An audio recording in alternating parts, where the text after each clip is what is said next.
자, 안녕하세요. 법무법인 강산의 김은유 변호사입니다. 오늘 제가 여러분들한테 이제 한 1시간 반에서 2시간 정도 말씀드릴 주제는 내 돈 지키는 부동산 계약 비법입니다. 근데 뭐 비법이라는 표현을 썼는데요. 그냥 평범하면 됩니다. 평범하면. 그래서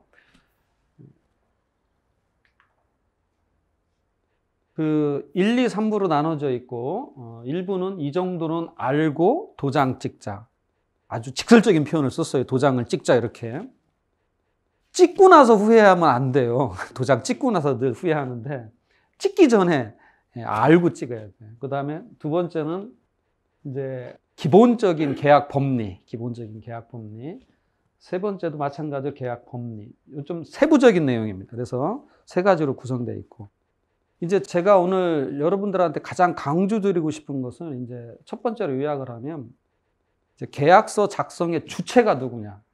사람들은 계약서 작성의 주체가 내가 아니라고 생각을 해요. 내 돈 10억 또는 뭐 20억씩 또는 5억, 2억 이렇게 투입하는데 계약서 작성의 주체가 내가 아니다. 이런 오해를 하는 그걸 좀 불식시켜 드리고 싶고 또 두 번째로 가장 또 제가 강조드리고 싶은 것은 계약금의 법리. 우리가 계약금을 주고받는데 이걸 왜 주고받는 거냐? 주고받는 이유. 또 주고받았을 때 어떤 법적 효력이 있느냐? 요즘 뭐 부동산 값이 특히 이제 며칠 전에도 그런 일이 있었는데 세종시에서 부동산 값이 한꺼번에 계약을 했는데 폭등을 했어요. 그때 주고받은 계약금이 어떤 역할을 하느냐. 그 다음에 이제 세 번째로는 이제 여러분들 용어로 치면 우약금이란. 그러니까 우약금이 계약서에 적혔을 때 어떻게 나한테 유리하고 불리하냐. 그래서 우약금 부분. 그 다음에 서로 뭐 이렇게 한번 계약을 맺었지만 내가 어떤 때에 헤어지자, 그만두자. 이런 약정해제권을 잘 둬야 된다. 이게 오늘 강의 내용의 가장 중점적인 내용입니다. 이것만 아시면 겁나실 게 없어요. 계약하실 때 여러분들이 겁을 먹고 막 그러실 필요가 하나도 없습니다. 자, 이제 첫 번째. 계약 자유의 원칙입니다. 계약은 당연히 자유스러운 거죠. 내가 매도인, 매수인 입장에서 도장 마음에 안 들면 안 찍으면 되는 거죠. 도장을 안 찍으면 되고. 그러면 법의 역할은 뭐냐? 그 계약 자유라는 건 뭐냐면 내가 계약서의 그 문구가 바로 국회입니다. 국회에서 입법하는 거랑 똑같은 거예요. 법을 만드는 거예요. 거기에 써 있는 계약서의 문구는 완전히 그게 법입니다. 우리 두 사람 간에는 법이야. 그런데 우리는 그 중요성을 자꾸 간과하죠. 그러면 법전의 역할은 법은 뭐냐? 법의 역할은 간단해요. 내가 맺은 계약에 내용이 없으면 보충해주고 또 내가 맺은 계약이 그건 안 되겠다라면 예를 들어서 뭐 이런 극단적인 예지만 누구를 한 명 때려줘라. 내가 5천만 원 줄 테니까. 그런 계약은 법이 개입을 해서 무효로 하는 거죠. 말도 안 되는 계약이죠. 그래서 이제 우리가 실생활에서 많이 이제 법의 역할을 보는 게 이제 전기, 가스 이런 건 정책에 의해서 제한되고 그 다음에 이제 약관규제법, 약관규제법은 꼭 알아두셔야 됩니다. 계약 보충 사례 또 재미난 사례인데 여러분들 계약 체결할 때 간판 사용료를 달라고 하는 임대인이 계세요? 간판 사용료 상식적으로 내야 될까요? 간판 사용료? 이제 이 내용을 뜯어보면 뭐냐면 계약서에 뭐라고 적혀 있냐면 사무실에 한한다.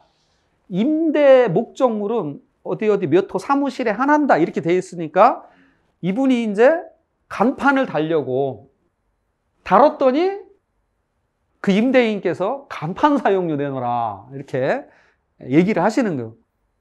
근데 명확하지가 않잖아요. 그죠? 간판 사용료가 명확하지가 않아. 그러면 이제 판사님 영역으로 옵니다. 그래서 판사님이 해석을 자기가 하는 거야. 그래서 이제 판사님이 보니까 아니 사무실 계약을 하는데 간판을 못 달게 하면 되냐? 사무실에 한한다라고 되어 있지만 사무실 속에 간판 사용도 포함되어 있는 거다. 이렇게 해석을 하는 겁니다. 그러면 임대인은 나는 죽어도 간판 사용료를 받아야 되겠다라고 하면 어떻게 하면 되겠어요? 노골적으로 계약서에 쓰면 돼. 간판 사용료는 별도다. 이게 계약의 힘입니다. 그 다음에 약관규제법은 여러분들이 이제 꼭 아셔야 돼. 이제 약관규제법은 약관이라는 게 뭐 한쪽 당사자가 여러 명의 당사자와 이렇게 계약을 맺으려고 미리 준비해 놓는 거죠. 그래서 이제 여러분들 나중에 건물주 되실 거잖아요. 이제 그럼 건물주 당연히 되시려고 여기 앉아 계시는 건데. 근데 호수 이제 내가 뭐 예를 들어서 20개다. 그러면 20개 호수를 놓고 거기다 호수하고 사람 이름만 틀리게 여러분 계약할 가능성이 높아. 그럼 그게 약관이에요. 그러면 이제 임차인이 약관규제법을 들고 들어오면 이제 시비가 되는 거죠. 그래서 여기 법조문이 보면 고객에 대해서 부당하게 불리한 조항. 고객에 대해서 부당하게 불리한 조항. 이게 부당하게 불리한 조항. 응? 어떤 게 부당하게 불리한 조항이에요? 참 뜬구름 잡죠, 그죠? 그 다음에 거래 형태 등 재반 사정에 비추어 예상하기 어려운 조항. 계약의 목적을 달성할 수 없을 정도로 본질적 내용을 제한한. 1번이 중요하죠. 부당하게 불리한 조항. 여러분이 열심히 계약서를 잘 만들었지만 약관은 부당하게 불리하다고 생각하면 법조문에 보면 부당하게 불리하면 무효입니다. 무효. 부당하게. 그러니까 요거에 해당되면 안 되겠죠. 어쨌든 약관이라는 걸 좀 참고로 알아두시고. 그 다음에 이제 우리가 체결할 게 이제 부동산 매매 계약입니다. 여러분들이 뭐 임대차보다 더 중요하거든요. 이제 매매 계약. 뭐 여기 법전을 보면 뭐 낙선 계약, 불효식 계약, 머리가 찌끈찌끈 아파요. 이런 거 다. 이게 무슨 뜻이냐면 간단해. 부동산의 매매 계약은 매도인이 나 팔겠다. 그리고 매수인이 나 사겠다. 오케이. 조건이 딱 일치하는 순간 그때 이미 계약은 성립을 하는 겁니다. 그러니까 계약서를 쓰고 도장을 찍고 이렇게 안 해도 그 순간 불효식, 낙성 이루어진다는 뜻입니다. 그러니까 다만 그러면 우리가 계약서라는 걸 왜 쓰느냐? 쓰는 이유는 간단해요. 외국하고 우리나라하고 문화가 틀려서 그래요. 외국은 법정에 가면 거짓말을 안 합니다. 증인들이. 그래서 외국은 증인의 증언을 굉장히 힘이 있고 재판에 결정적 영향을 미치는데 우리나라는 법정에 가면 당사자가 말 틀린 건 서로 이해해. 그죠? 매도인, 매수인 서로 말 틀린 건 자기 입장이니까 이해해. 그런데 증인들도, 증인들, 더 쉬운 얘기 들으면 예를 들어서 뭐 이건 매매 계약은 아니지만 신호 위반을 네가 했니? 네가 했니? 이렇게 싸울 때 보면 또 돈을 갚았다 안 갚았다 이럴 때 보면 한쪽은 증인이 나와서 갚았다 그러고 한쪽은 안 갚았다 그러고. 그러니까 우리나라는 증인 말을 안 믿습니다. 그래서 강력한 증거, 내가 맺은 그 계약의 청약과 승낙의 내용을 판사님들은 계약서를 통해 적혀 있는 것만 인정을 해주기 때문에 우리가 이제 그 계약서를 잘 써야 됩니다. 그래서 실무와 이론과의 차이는 뭐 간단합니다. 그래서 이론은 청약하고 승낙하면 계약이 이루어지는 거지만 실무는 안 그렇다. 도대체 계약서 내놔봐라. 물론 녹음해 놓으면 되죠. 녹음해 놓으면 되죠. 그런데 여러분들이 참고적으로 이제 내 대화를 녹음하는 건 뭐 지금 합법이라고 이렇게 나름대로 보고 있는 것 같습니다. 내 대화를 녹음하는 건, 남의 대화를 녹음하는 건 말이 안 되는 거고 내 대화를 녹음하는 거. 그래서 계약서를 잘 좀 썼으면 좋겠다. 계약서를. 자, 이제 아까 말씀드린 계약서 작성의 주체가 누구냐. 이게 제일 중요하다고 제가 별표를 좀 하나 그려놨습니다. 별표. 계약서 작성의 주체는 당사자다. 당사자. 결코 공인중개사님이 아닙니다.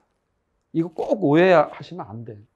계약 내용의 결정은 내가 하는 거고 중개사님은 그런 걸 문서화 만드시는 것 뿐이야.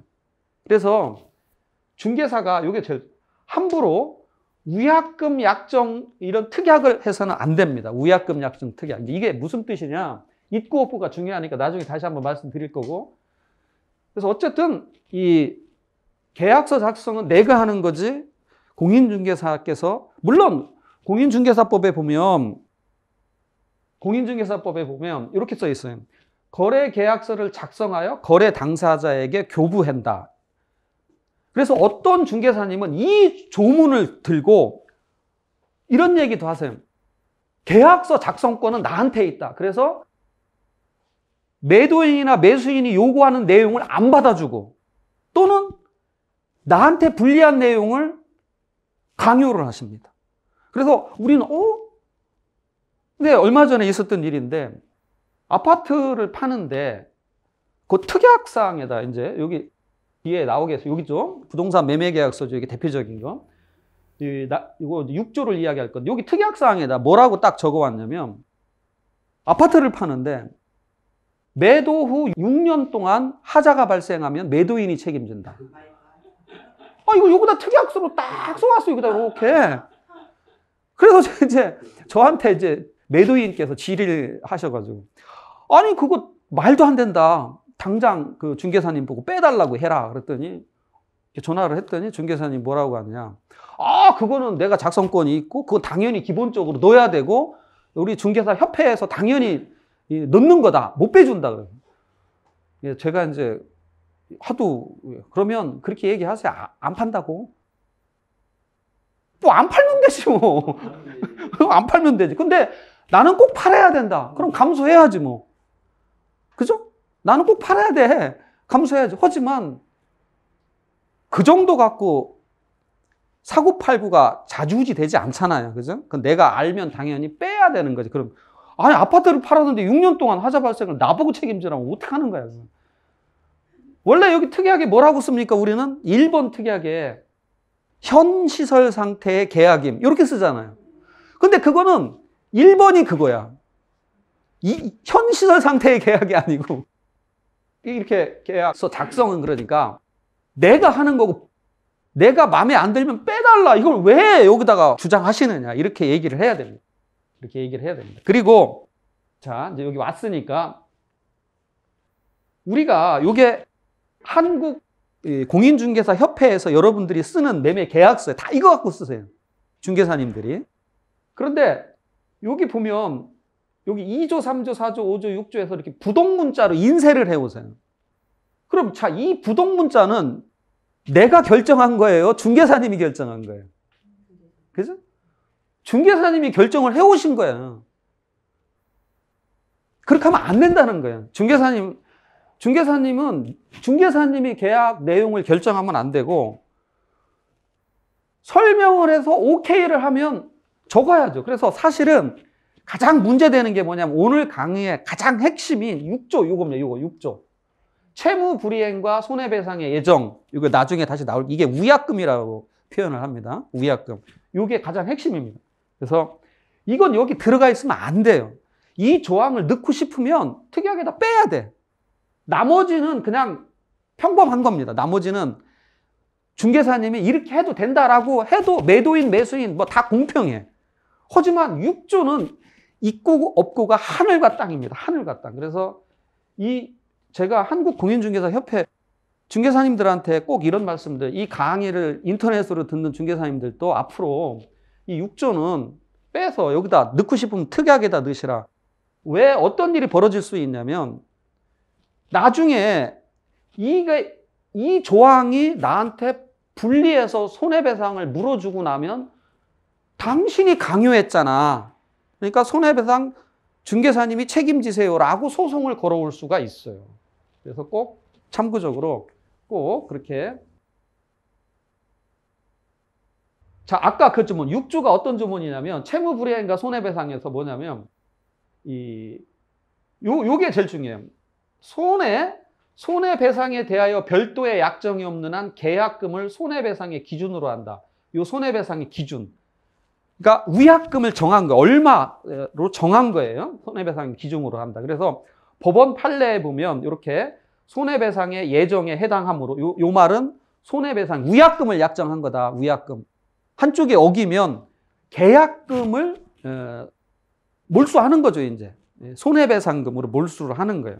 이 계약금을. 이제 여기서 나온 김에 제가 뭐 위약금을 좀 더 설명을 드리면 이게 왜 중요하냐면 우리나라 법하고 이 미국 법하고 근본적으로 틀려요. 그래서 어쨌든 요 위약금 뒤에 나오니까 법원은 요 6조 똑같은 문구 아까 이 중개사 협회에서 만든 6조 요 6조를 뭐로 보느냐? 이미 위약금 약정, 손해배상 예정으로 한 걸로 법원이 본다. 그러면 이 조항이 있고 없고가 나중에 설명드릴게요. 얼마만큼 매도인과 매수인한테 큰 차이가 벌어지는지. 그래서 나한테 불리하면 삭선하면 돼. 이거 자 삭선하고 이렇게 도장, 왜 이걸 넣느냐? 빼달라고 요구를 하면 되고, 없으면 넣어달라고 하면 되고. 그 다음에 여러분들이 이제 가계약. 이 가계약이라는 거 이제 이런 게 많죠. 이제 여러분들 지금 이 전세나 뭐 임대차 할 때 많이 해서 뭐 1,000만 원인데 보증금 1,000에 뭐 월 100인데 지금 100만 원만 갖고 왔다. 그럼 100만 원 놓고 가라. 내일 와라. 이런 경우도 있고, 또는 뭐 매매 계약도 마찬가지. 지금 계약금이 1억인데 지금 갖고 있는 돈은 1,000만 원밖에 없다. 그랬을 때 이 가계약, 그 계약의 효력이 뭐냐? 그거는 약속하기 달려 있는 거예요. 약속하기. 계약 그게 단순히 MOU, 법적인 효력이 없느냐? 즉, 2천만 원에 월세 100으로 하기로 했는데 지금 50만 원 놓고 갔다. 근데 이 사람이 안 왔어. 그러면 임대인이 내가 몰수할 수 있느냐? 이렇게 질문이 많이 오는 거예요. 그러면 몰수할 수 있다 없다는 저는 뭐라고 답변하죠? 변호사님 몰수할 수 있나요? 라고 물어보면 제가 그래요. 어떻게 약속하셨는데요? 별 말 없었는데요? 별 말이 없었는데? 그러면 법원에서는 그거는 뭐 통상적으로는 그 다음날 안 오면 몰수하기로 한 거다. 이렇게 해석을 해버려요. 그런데 만약에 재판이 가면 법원은 대부분 약자 편을 듭니다.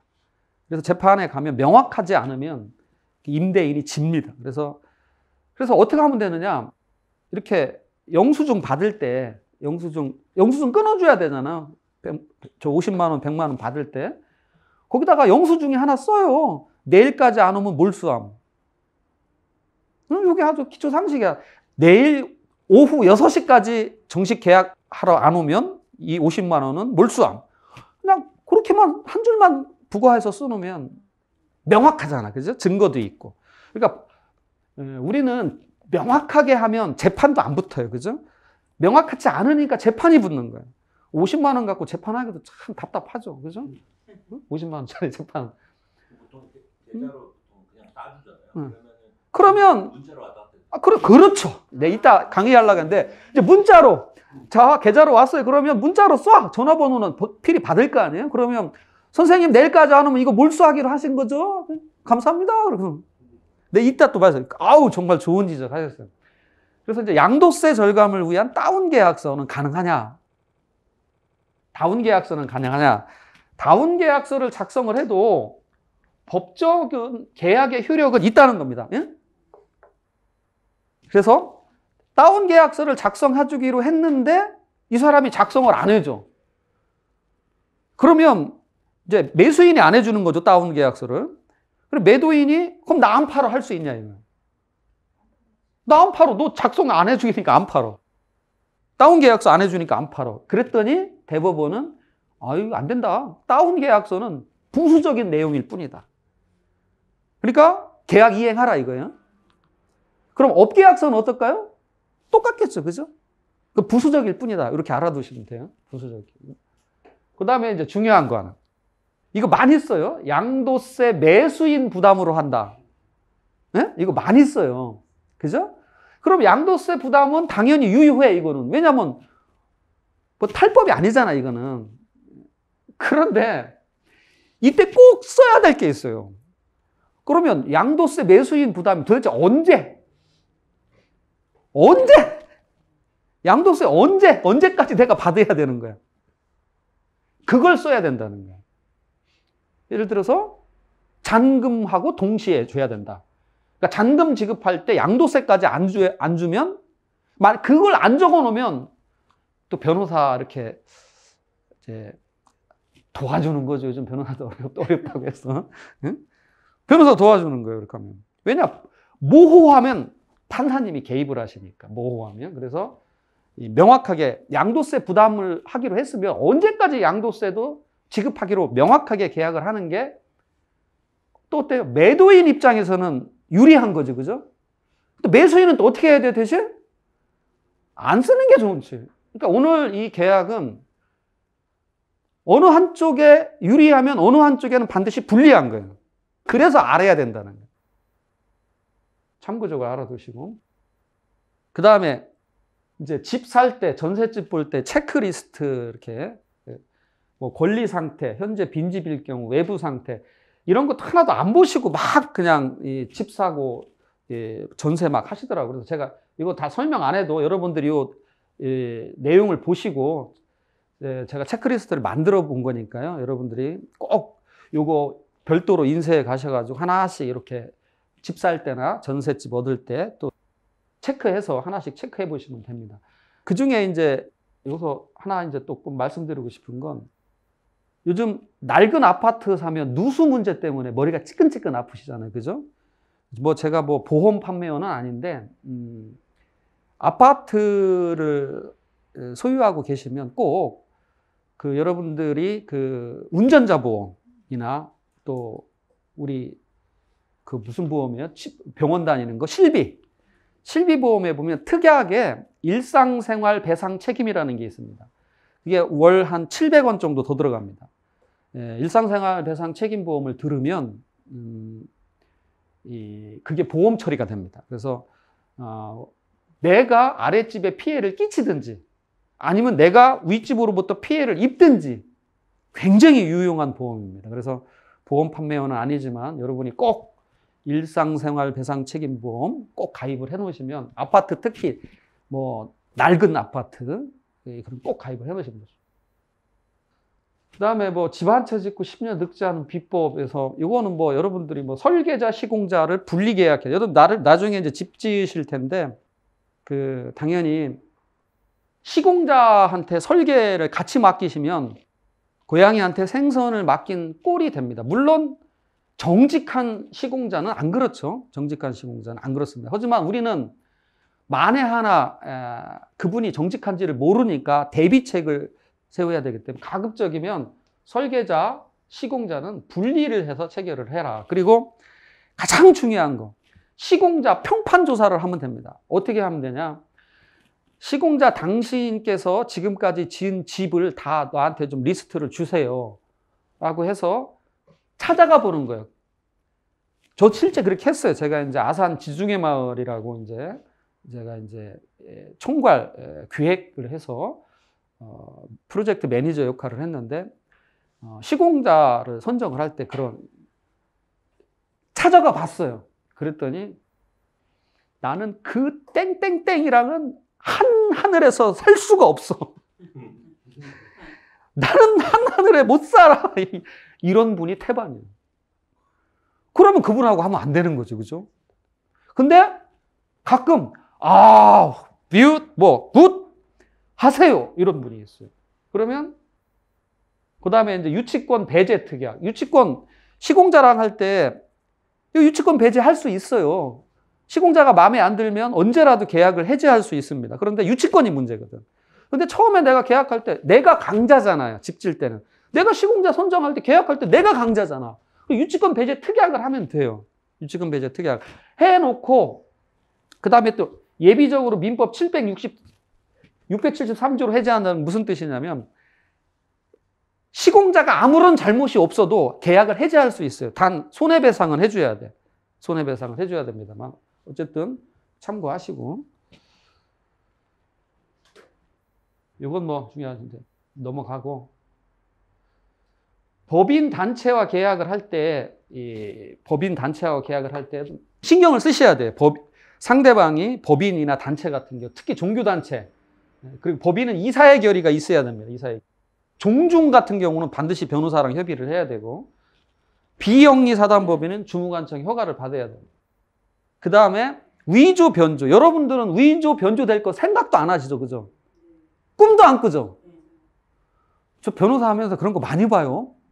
인감증명서 위조해 오는 경우도 봤어요. 그래서 위조 변조를 좀 신경 써라. 그래서 꼼꼼히 확인하는 습관을 키우고, 예, 그래서 그냥 위조 변조 특별히 좀 여러분도 신경을 쓰셔야 돼요. 목적물을 정확히 기재해야 된다. 목적물을 정확히. 그래서 제가 여기 이렇게 특약을 좀 해놨습니다. 특약을 이렇게 좀 써놨는데, 이게 틀리면 목적물이 정확히 기재 안 되면 그건 뭐 그야말로 난리 나는 거죠. 그죠? 난리 나는 겁니다. 그래서 중개사님들은 특히 무조건 중개사고야. 이 목적물 잘못 기재하면. 무조건 중개사고요. 그리고 이제 실측할지 여부. 또 임대차 계약할 때 이제 실제 면제 이런 것도 하여튼 목적물을 중개사님이 거래를 중개를 하시면 이런 것들은 중개사님한테 책임이 있습니다. 하지만 그래도 나도 내 걸 사고 파는데 사는 사람은 신경을 써야 되겠죠. 마지막으로 이제 첫 시간에 마지막으로 이제 재판에 임하는 자세에서 아까 잠깐 말씀드렸어요. 이제 법정에서는 50%가 이렇게 사기꾼, 뭐 좀 표현이 좀 어색하긴 합니다만 안 믿습니다. 그러니까 이렇게 판사님이 이렇게 보시고, 야, 진짜 그래요. 서로 그래요. 그 사실은 맞는데 판사님이 법이 어떤지를 좀 말씀해 주세요. 이런 재판 거의 없어요. 사실관계를 갖고 싸워. 신기하죠, 그죠? 진실은 하나인데. 그래서 이거 이제 얘기를 하려고. 증거 확보 방법. 요거 감사 인사. 아까 말씀하셨어요. 감사 인사. 이게 무슨 얘기냐? 여기 강의 드신 중개사님도 뭐 뒷박이라는 표현을 쓰는데 뒤통수 당하는 거죠. 내가 열심히 중개했는데 계약은 나랑 안 하고 자기들끼리 직접 해, 이제. 그럴 때 자기들 사실은 내가 전속 중개 계약을 안 쓰고 하거든, 보통. 그래서 그런 경우를 방지하려면 감사 인사. 그냥 쉬운 예로 여기도 이제 여러분들 일하실 때 뭐 사소한 며칠 전에 있었던 얘기인데요. 싫어하는데 저 지금 촬영하는 기사가 오늘 촬영을 하면 얼마입니까? 그랬더니 하루 촬영하는데 25만 원이라고 표현을 합니다. 그러면 계약서는 썼어요. 안 썼는데요. 그러면 저기 이 촬영해서 25만 원이 아니라 23만 원이라고 하면 어떻게 할 거냐. 또 20만 원만 주겠다고 하면 어떻게 할 거냐. 증거가 없잖아요. 그죠? 그럴 때 어떻게 해야 된다? 전화번호 아니까 바로 감사의 인사를 하면 돼. 사장님, 저한테 25만 원의 일거리를 주셔서 감사합니다. 또 메일을 보내면 돼. 일방적으로. 중개를 한다. 또 여러분이 매매 계약을 체결했어요. 그럼 거기에 계약서에 반영 못한 거 있잖아요. 도장 다 찍고 집에 오다가 보니까 생각나는 거예요. 아, 내가 그렇게 말을 했는데 계약서에 반영을 못하고 왔어. 그러면 뒤돌아가서 바로 문자를 쓰든 이메일을 쓰든, 아까 사장님 계약서에는 못 썼는데 이렇게 우리 하기로 약속한 거 꼭 지켜주셔야 됩니다. 라고 감사 인사를 하면서 이메일이나 문자를 보내시면 엄청난 증거 능력이 있습니다. 엄청난 증거 능력. 그래서 이거 꼭 인사를 잘하면 재판에서 이깁니다. 내 돈을 지킬 수가 있고. 근데 이걸 안 해. 그리고 메일로 보내면 더 좋죠. 막 중개사님들은 오늘 내가 이렇게 현장에 갔다 왔다 다 찍어갖고 막 일 엄청 한 거 일 실제로 했잖아 내가. 그러면 오늘 이 중개하기 위해서 내가 이만큼 일을 했고 누구누구를 했고 이런 것들을 그냥 일방적으로 이메일을 보내놓으면 다 이 사람이 일을 했구나. 그렇게 안 해놓고 내가 일했다라고 하면 아까 증인 잘 안 믿겨. 그러면 이제 판사님이 벌써 짜증부터 내십니다. 그 말이야. 중개사쯤 돼가지고 말이야. 계약서 하나 안 쓰고 말이야. 그렇게 하면 안 됩니다. 그 다음에 마지막으로 철거 명도 소송. 여러분들이 이제 여기 공매, 경매를 많이 받으시는데 이 이제 철거 명도 하는 게 또 쉽지가 않아요. 그래서 미리 사전에 이제 뭐 예를 들어서 내가 토지만 낙찰받는데 위에 뭐 토지만 나오면 필히 위에 컨테이너 박스 놓여져 있다거나 또는 나무가 식재되어 있다든가 이런 여러 가지 경우가 있고. 어쨌든 이제 철거 명도 소송은 쉽지 않은데 이건 이 정도로 끝내겠습니다. 자, 1부는 이 정도로 마치고 다음 시간에 또 뵙겠습니다. 감사합니다.